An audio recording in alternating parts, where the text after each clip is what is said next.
You are listening to The Central Cast, a podcast for mystics and misfits just like you, recorded every week in Pasadena, California, before a live audience. Thanks for tuning in.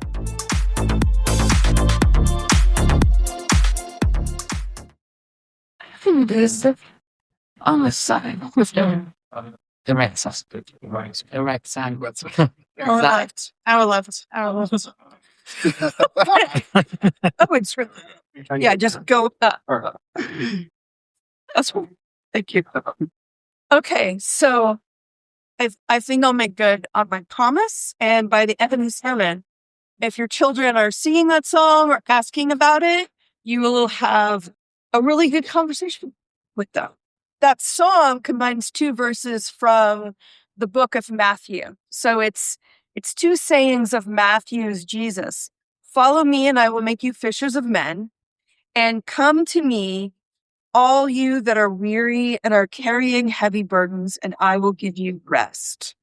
So we're going to start with that first verse. I think it's possible that all of us grew up in Sunday school, church, believing that fishers of men was a synonym for evangelism. Yeah, pretty much. You know, it's about casting a net and catching people and bringing them to church. But when we rethink the received and widely propagated interpretation of that verse, as we will this morning, I think we can really find a home in it, no matter how deep we are in our deconstruction.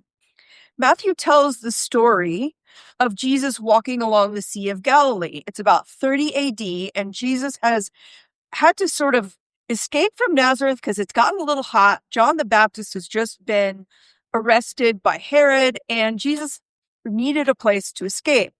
So he settled in Capernaum, which is a major port city with lots and lots of fishermen. And life was super precarious for the fishermen of Capernaum under Roman rule. Their industry had been taken over by the Roman Empire, who saw fish as profit and fishermen as machines to produce it. It used to be the Capernaum fishermen could make a living with what they caught and could feed their families with that and then sell whatever was left over. But under Roman occupation, they were highly regulated and closely watched.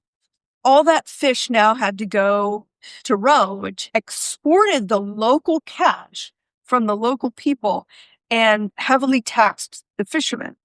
The Roman system forced the fishermen to be part of a machine of profit and dominance, a machine that deprived their families, their communities of their dietary staple and pushed them below subsistence level as the empire grew richer and richer and richer. When Peter, Andrew, James, and John, you saw the video, heard, follow me, I will make you fishers of men, they weren't leaving their livelihoods to go sign up for Campus Crusade or World Vision. They didn't leave their lives to submit to the Great Commission, which hadn't even been commissioned yet. They left their boats and walked with Jesus because they actually heard the prophets that they had been raised on in Jesus' voice. They heard echoes of Jeremiah and Amos and Ezekiel and Habakkuk. In the writings of those prophets, the metaphor of catching fish is used in a critique of imperialist corruption. Catching fish was a metaphor for God's justice against the oppressor. Catching fish was a metaphor for God's justice against the oppressor, not evangelism. And so, of course, they followed. They followed just like folks followed the great revolutionary Fred Hampton, who gathered a powerful group of poor whites and poor blacks called the Rainbow Coalition, and was then, of course, crucified by the FBI, who shot 100 shots in his palm.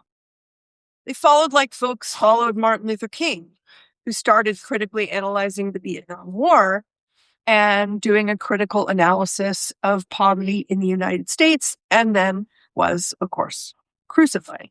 They followed because their lives had been taken over by an economic system that was slowly killing them.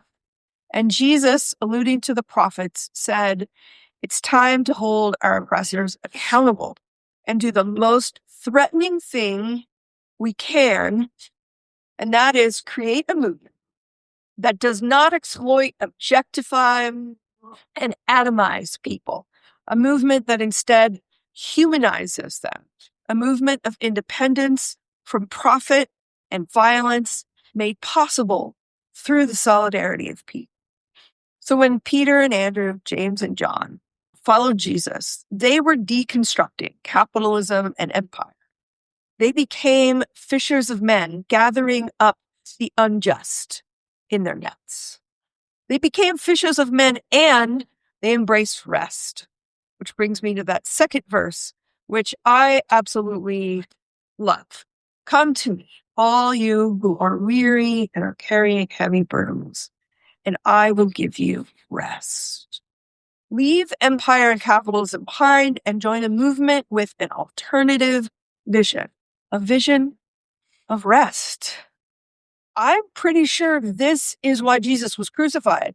I think his crucifixion was pretty much on lock once he said these two sentences, because both of them were protests against the imperialist system, enriching Rome and impoverishing everyone else. Follow me and fish for men, that follow me as we build a movement against imperialist exploitation. I will give you rest. Meant your value is not in what you produce. It's not in serving economic directives. Your value is already given in who you are. Rest in that. In sum, fight fascists, take a nap. The first church, the church around the table in the upper room, perhaps, was instituted to resist empire and detox from economic exploitation. The church that built up around Jesus, as we know it today, bears no resemblance to this. We all know that. The church we know today has adopted the logic, mannerisms, and beliefs of the profit motive and been totally corrupted by capitalism. We see it everywhere. In megachurches and their private planes, in the constant growth mindset of those churches and other churches and the capital campaigns that support it. We see it in the church's hierarchy, sexism, abuse of power, manipulation of the poor, manipulation of the hurting. We see it in sermons that are curated so as not to offend the wealthy folks in the congregation. The church's near total silence on the sins of earthly treasure. And we see it in the church's collusions with the state in the form of Christian nationalism, which results in the church supporting wars for profit and selling them as wars of prophecy. The church has so thoroughly embraced capitalism and passed it off as theology that we may not even know the difference between capitalism and theology. And so here's the question that came to me this week as I was thinking about all of us and what I wanted to talk about. We're deconstructing our received theologies. Are we also deconstructing the capitalism that the church embraces that influence those theologies? I think the real meaning of fishers of men leads us to ask this question.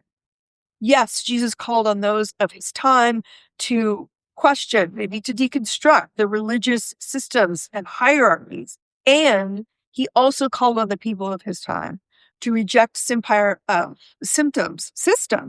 of empire and profit and follow him. I wonder even further if we can deconstruct our faith without deconstructing capitalism. Or maybe what I wonder is this: once we've deconstructed our theology, maybe the next step is reconstructing a community that resists capitalism in every way possible. But of course, the question is, what would that look like? What would resistance to capitalism look like when we are so thoroughly entangled in it and need money to live? Plenty of it in Los Angeles. We all have to make money, put food on the table, roof over our heads. pay for healthcare, etc. So I think this is a question that we should just continue to explore as a church. For this morning, I'm really only going to offer one answer. I'm going to introduce you to Reverend Tricia Hersey, who says that resistance to capitalism looks like rest. Reverend Hersey founded a ministry called the NAP Ministry and wrote a book called Rest is Resistance, a manifesto, which provides a framework for the movement against grind culture. The NAP Ministry curates collective napping experiences where people get together and just sleep. Hersey's hope is to inspire us to revere our bodies as divine, not as machines to be serviced for productivity. Hersey's calling as the NAP bishop is grounded in the trauma of her overworked and unpaid greats and grands who were enslaved. In rest, she is practicing refusal, specifically, quote, refusal to donate my body to a system that still owes a debt to my ancestors for the theft of their labor and dream space. The NAP bishop points us to grind culture's blasphemy, that the body is a machine that must keep a machine-level pace of labor. Grind culture equates worth with our work and systematically disconnects us from the needs of our bodies. And so she asks, quote, what stories are we holding deep inside us that are untold because we are too exhausted? Bless you. Indeed, what powers might we muster to resist and dream if our best stuff was not siphoned away by the sheer pace of being producers for profit? Capitalism doesn't just exhaust our bodies. It parches our imagination and squeezes our leisure time, which makes it almost impossible to dream up any alternatives to the grind. We have to resist this. We have to resist this. We have to, and this is what you can tell your kids about the video later, we have to take a nap and fight fascism. So originally, I had about 5 more pages of this talk. But given my topic, I want us to practice some rest right now.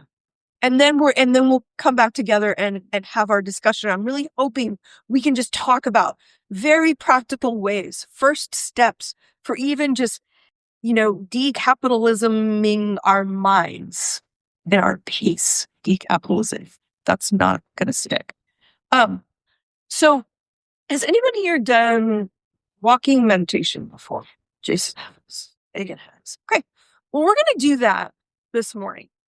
I am drawn to walking meditation because, maybe I'll get there, but sitting still gives my mind too much room to roam. If I'm using my body, it actually gives me something to concentrate on in the present moment that is not my anxious thoughts. Okay.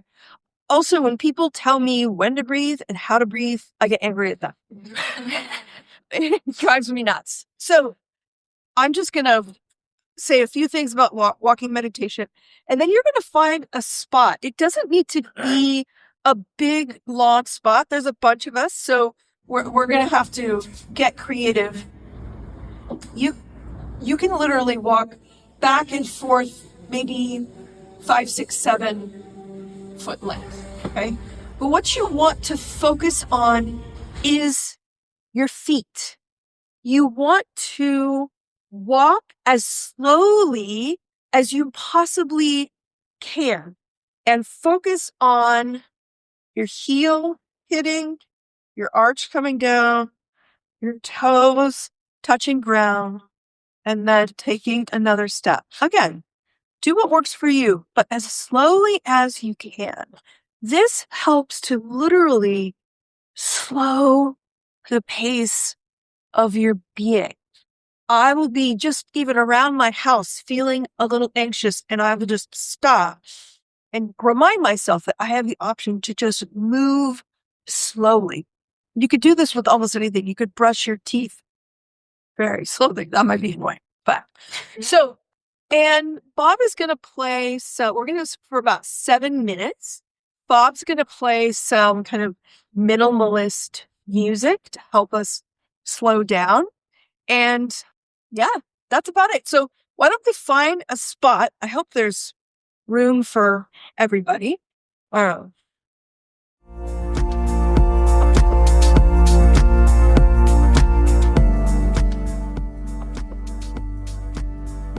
Thanks for listening in on this week's edition of the Central Cast. Hope you enjoyed it and hope you join us next time. Bye-bye.